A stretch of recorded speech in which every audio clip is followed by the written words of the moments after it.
ce que je vais définir un petit peu ici, c'est de montrer qu'effectivement il y a des bonnes méthodes pour améliorer la thermique des bâtiments anciens et surtout pas leur apporter de problèmes futurs.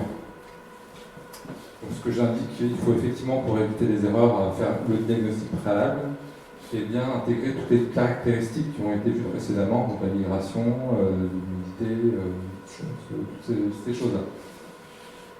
Donc il faut effectivement se servir de ces atouts. Donc il ne faut surtout pas gommer les atouts qu'il y a. Par exemple l'inertie. L'inertie, je vais le dérouler plus tard, mais l'inertie a un intérêt qu'on a vu tout à l'heure. On pourrait tenter d'isoler des bâtiments anciens par l'intérieur, comme on le fait en France, c'est culturel. On isole les maisons principalement et majoritairement par l'intérieur.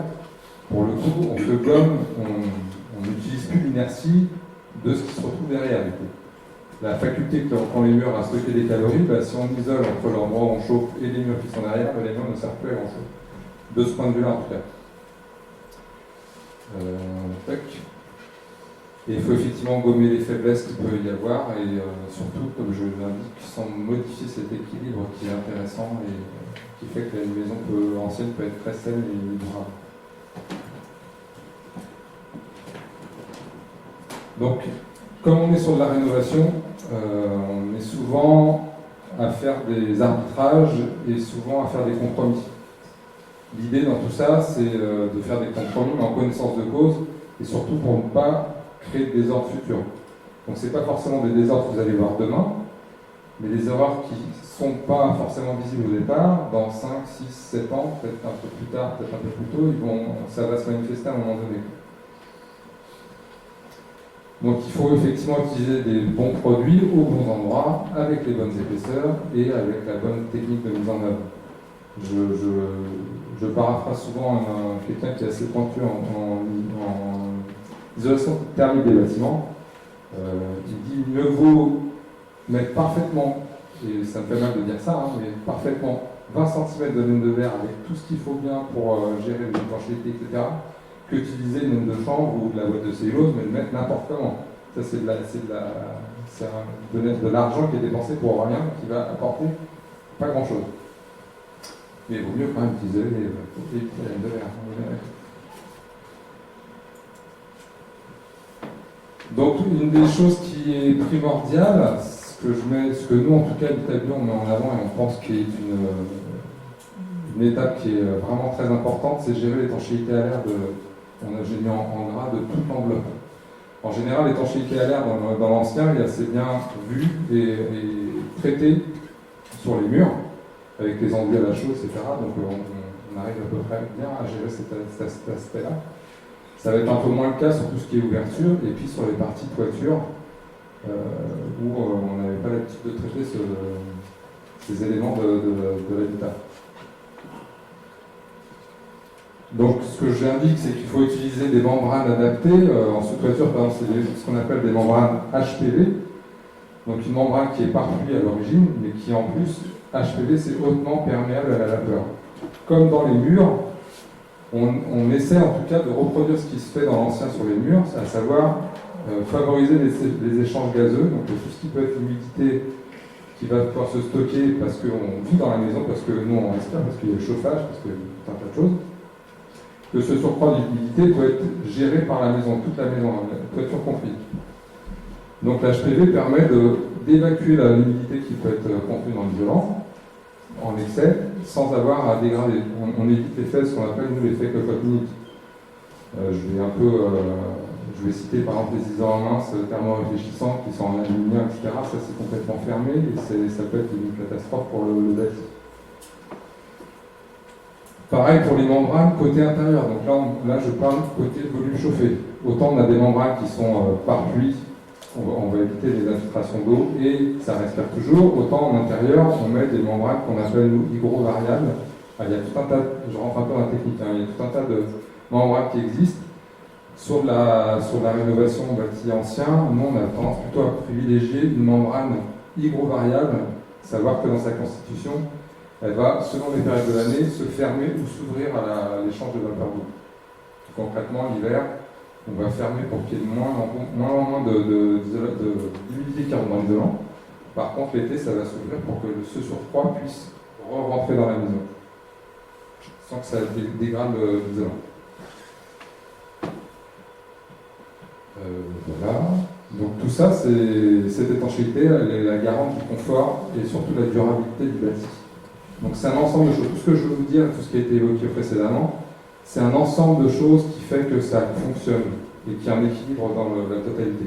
Encore une fois, si on isole correctement avec les bons centimètres, mais qu'on les met n'importe comment et pas avec les bonnes membranes, les bons adhésifs, etc., ben ça aura une durée de vie limitée et une efficacité relative.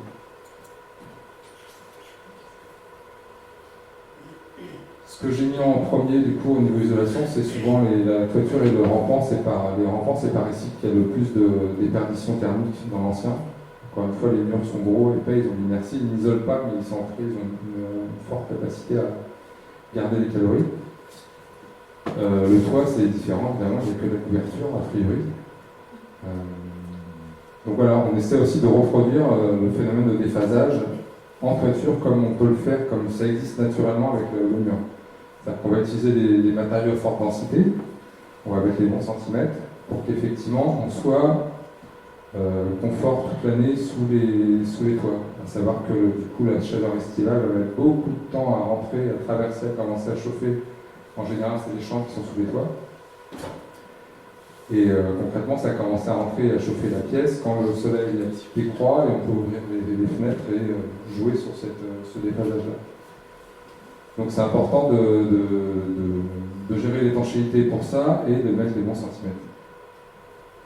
Ce que j'ai mis, nous, ce qu'on pratique, nous, au terme d'habitat bio, il y a plein de techniques différentes. En tout cas, ce que nous, on utilise dans l'isolation des bâtis anciens, c'est un isolant en vrac.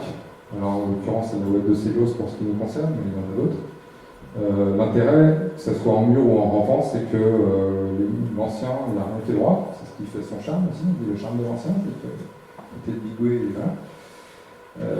Là, du coup, le fait de travailler en vrac, on crée des caissons, on fait une ossature et après on est sur un système de remplissage, donc le moindre espace, qu'il soit de 10, de 15, de 3, tout ça, ça peut être rempli si on fait consciencieusement. Et on peut avoir une isolation répartie homogène.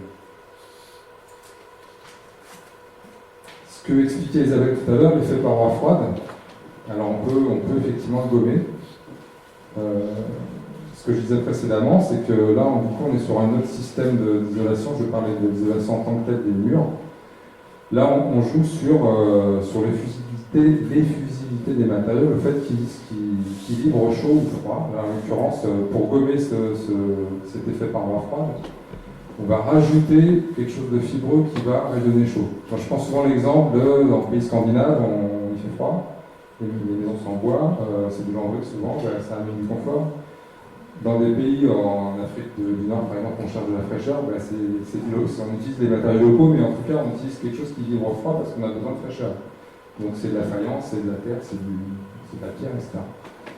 Là, pour le coup, pour amener le confort, on amène ce qui est vu sur la photo du milieu. À l'époque, on mettait du lambris pour justement gommer cet effet paroi froide. Sur la photo de droite, qui est un peu sous-exposée, on a ramené du chanvre à droite, à gauche, c'est de la fibre de chanvre dans un enduit, et puis il y a de la boliche de peuplier là, qui est en rampant, qui pareil va rayonner, va ramener de la chaleur et du bien. Idéalement, pour les murs, c'est d'isoler par l'extérieur, qui est plus efficace, parce qu'on met une enveloppe complète et continue autour de la partie qu'on va chauffer, qu'on va vivre. Je disais que culturellement, on ne travaille pas comme ça en France sur du neuf. Et ça a la contrainte sur de l'ancien de changer radicalement l'aspect extérieur de la maison. Donc plus souvent, en tout cas, là j'ai mis un exemple en vernage, ça existe aussi en enduit minéral. On peut se rapprocher du patrimoine, mais on va de toute façon modifier l'aspect général de la maison. Quand ça a un caractère patrimonial, c'est un petit peu compliqué. Ce que je mets, c'est techniquement un peu plus pointu, il y a des choses à rentrer qui rentrent dans la balance. Mais ça a d'autres avantages, notamment le fait que pendant toute la durée des travaux, a priori, on garde l'usage du bâtiment parce qu'on travaille tout par l'extérieur. Et on ne diminue pas la surface habitable du bâti parce que, encore une fois, les centimètres, on les met à l'extérieur. Donc ça fait partie aussi des compromis entre ce qu'on cherche, le but recherché en thermie, en esthétique, etc. Voilà. Mais on choisit toujours optique, on choisit toujours en connaissance de cause, on essaie de trouver le meilleur choix possible. Les murs traités par l'intérieur, c'est un peu plus ce qui est pratiqué par ce que je vous ai dit précédemment. Là, en l'occurrence, on a un exemple de mur branché en haut à droite, en chambre, en chaud et chambre. La photo qui est un peu floue au milieu, c'est un mix des deux. Il y a les parties qui sont dans du chaud-chambre et les parties, vous voyez en placo, les finitions ne sont pas faites. Et là, en l'occurrence, c'est des caissons avec un isolant en vrac injecté. Donc ce que j'explique, c'est effectivement parmi les compromis, on peut aussi faire le choix de se dire les murs qui sont les plus froids toute l'année, à savoir les murs plutôt au nord et à l'est, qui ont rarement le soleil, on va mettre le paquet en isolation pour justement éviter le paroi froide et puis garder les calories. Par contre, sur les murs sud et ouest, qui seront plus baignés de soleil, on va peut-être plutôt mettre un correcteur thermique parce qu'on va garder l'inertie du mur qui va être là. Et les murs, pendant les intersaisons, va pouvoir capter les rayons, les calories qui vont venir du soleil pour pouvoir stocker les calories. Donc voilà. Après, il faut faire des choix à ce niveau-là.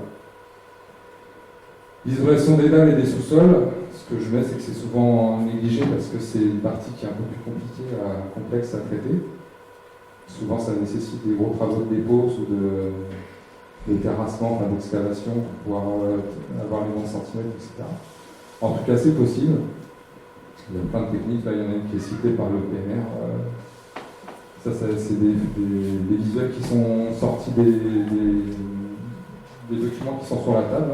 Il y a eu des fiches qui ont été éditées avec des artisans et qu'on a participé à l'élaboration. Et il y a notamment tout ce qui est traité sur comment on peut traiter le bâti en tuffeau pour ne pas faire de bêtises surtout.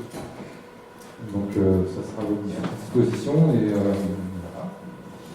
Pour l'information, ces fiches-là, il y en a une par commune et une par communauté de communes. Un bloc de fiches, une par commune, une par communauté de communes qui sont traitées à l'heure actuelle. Et c'est téléchargeable sur le site du PNR, moi ils sont aussi disponibles. Voilà. Toujours repris de ces documents-là, le phasage. Effectivement, il y a toujours la partie diagnostic. Donc assurer toujours que la bâtisse elle est hors d'eau, hors d'air, c'est-à-dire qu'elle est saine et qu'elle ne va pas avoir d'agrément. Résoudre les désordres s'il y en a. Donc ça fait partie des fiches qui sont aussi à votre disposition. Donc on fait le diagnostic, on résout des problèmes avant d'entreprendre n'importe quel travaux, parce que si on fait des travaux qu'on veut cacher des points d'unité, le visiteur viendra toujours. Donc ça ne sert à rien de cacher derrière une contreplaison en briques ou un lambris, etc. Il faut tâcher au maximum de solutionner les désordres potentiels avant d'en créer d'autres plus tard. Donc après, réduire les déperditions thermiques, moi c'est vrai que je prêche un peu pour ma paroisse, mais c'est souvent là que le bas blesse, et il faut d'abord penser à faire des économies avant de penser à un système, bien que ça soit important, avant de penser à chauffage, ventilation. C'est un tout, on est bien d'accord, il faut traiter l'ensemble. Mais c'est parce que vous allez bien isoler et comprendre le bâti est bien isolé, vous allez pouvoir mettre en conséquence le système de chauffage adapté, la ventilation adaptée, etc. Donc il faut prendre les choses dans le bon ordre pour faire quelque chose de cohérent et surtout de durable. Et la cerise sur le gâteau, si je puis dire, c'est de réfléchir à une production d'énergie renouvelable. Effectivement, on a fait en sorte précédemment de comprendre le bâti, de résoudre les désordres, de l'isoler correctement, d'utiliser des systèmes de chauffage et de ventilation adaptés. Le bout du bout, c'est on a quand même besoin d'énergie, tant qu'à faire, utilisons des énergies renouvelables qui vont pas achever la totalité du projet.